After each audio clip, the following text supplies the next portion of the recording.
Welcome to Every Believer Confident podcast. Today we're asking the question, can we blame Christians for the problems in society? This is not a new thing. Augustine in the 5th century, in writing his large book, The City of God, which was written to help Christians in difficult times as Rome was falling, his city was invaded, and Christians were beginning to experience a new kind of persecution and difficulty. Augustine writes this book to help Christians know how to live in the midst of difficult times. In the first few pages, he mentions the fact that when the barbarians were coming into his city, many Christians fled to the churches, and many unbelievers joined them, and the Christians allowed them to, and the barbarians spared them and didn't try to discern between Christian and non-Christian. And as a result, then, the unbelievers were spared. But as soon as the danger was over, Augustine noticed that some of these non-believers would go out and blame Christians for the fall of the city and for the fall of the Roman Empire. In other words, the very ones who were protected by Christianity were still complaining and blaming Christians for the problems in society. That continues today in many arenas. People view religion itself, or Christianity in particular, as the problem. And if we would simply rid ourselves of religious belief, then we would solve the problems in society. One area that this is common in is evolutionary psychology. So evolutionary psychology is an attempt to explain human behavior apart from any reference to God, the image of God, our design for a particular purpose or in a certain way, and putting everything in the category of natural selection, evolutionary process.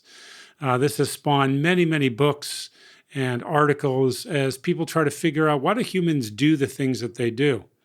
As Christians, we know that everything that we do is either a reflection of the image of God in us and the command to go into the world and cultivate it, to take the things, the potentiality that God has given us in this world and make new things out of it, or alternately, evidence of the fall into sin.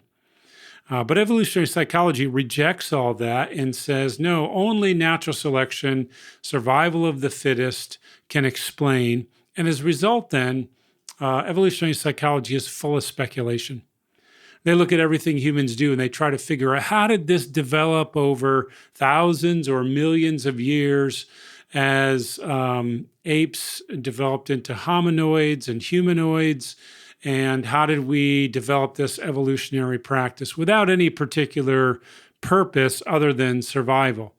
And quite frankly, much of evolutionary psychology is ludicrous. It's ridiculous. Even Stephen Jay Gould, the late Harvard scientist, thought so. One book I'm reading recently is a book called The Status Game by an evolutionary psychologist, Will Storr. And it's a very interesting book. Some of what he says is true. His basic argument is that a desire for status is at the root, underlies all that we do. And there's some truth to that. Our desire for status is what motivates us to do many things.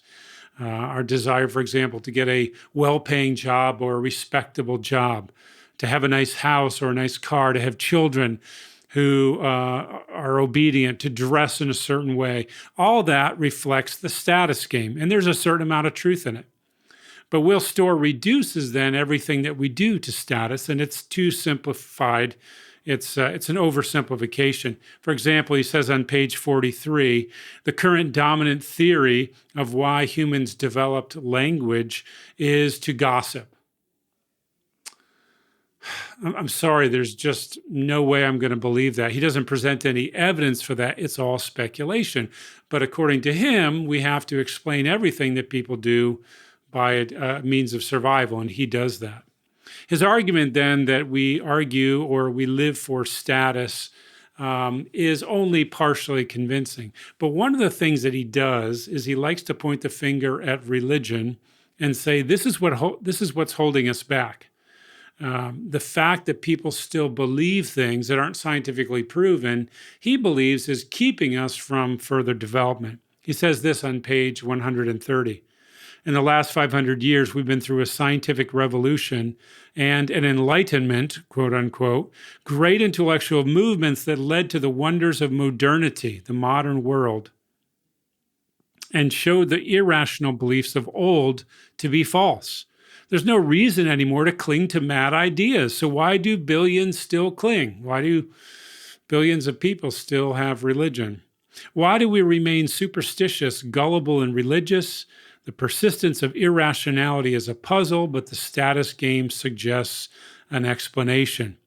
We mimic not just the behavior of those who tell us how to live, but their beliefs. The better we believe, the higher we rise, and so faith, not truth, is incentivized.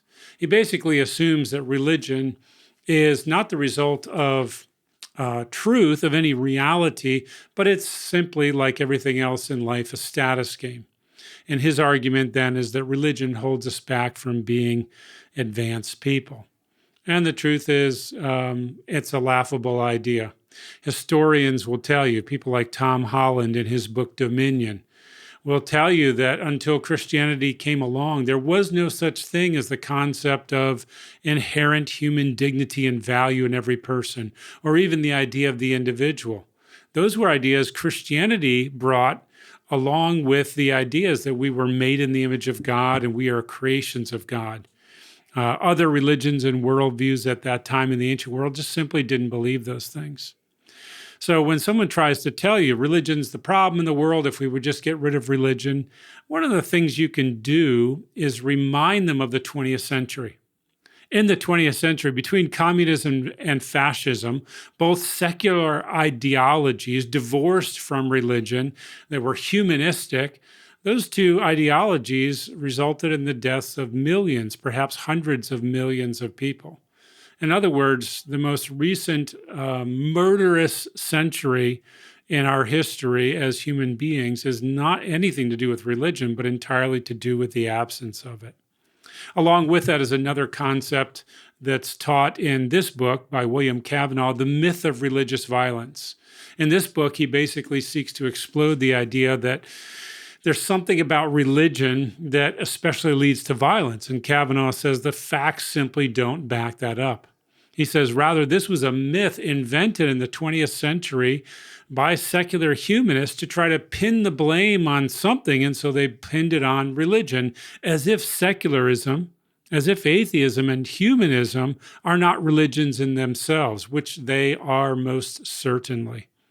So this whole idea, the myth of the religious violence, that Christianity or religion in general is at the root of the problems in the world. And if we would just get rid of that and convince people to stop being religious and to be scientific modern people, we would do away with the ills of the world. My friend, that was the exact mindset over 120 years ago at the turn of the 20th century. You can read the literature in the late 1800s where, with the rise of Darwinism and Marxism and atheism, people were predicting the end of poverty, the end of disease in the world. They were basically saying, as we do away with religion and just turn to science, we will bring heaven to earth.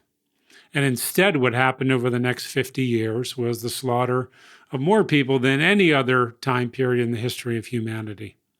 So as Christians, when we're accused of these things, when people raise these issues, we should argue, combat those ideas with good arguments. It is simply not the case that religion is somehow more geared toward violence than other ideologies or belief systems. It is simply not true that religion is holding us back.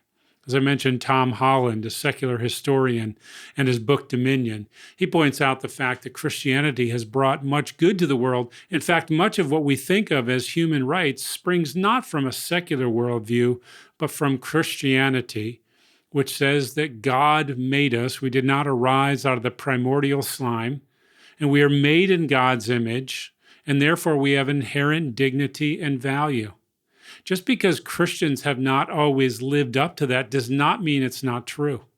The other alternative is that we are accidents of nature, and it's really hard to imagine how we can come up with dignity and sanctity of life when we are simply accidents of nature. So I hope this has helped you. If you deal with or come across someone who argues that Christianity is bad for the world, That usually comes from secular humanists, atheists. You will not find it among historians, and it certainly is not the truth. If this has been a help to you and you'd like to support the ministry of Apologetics for the Church, you can go to apologeticsforthechurch.org and click on the support button. Thank you.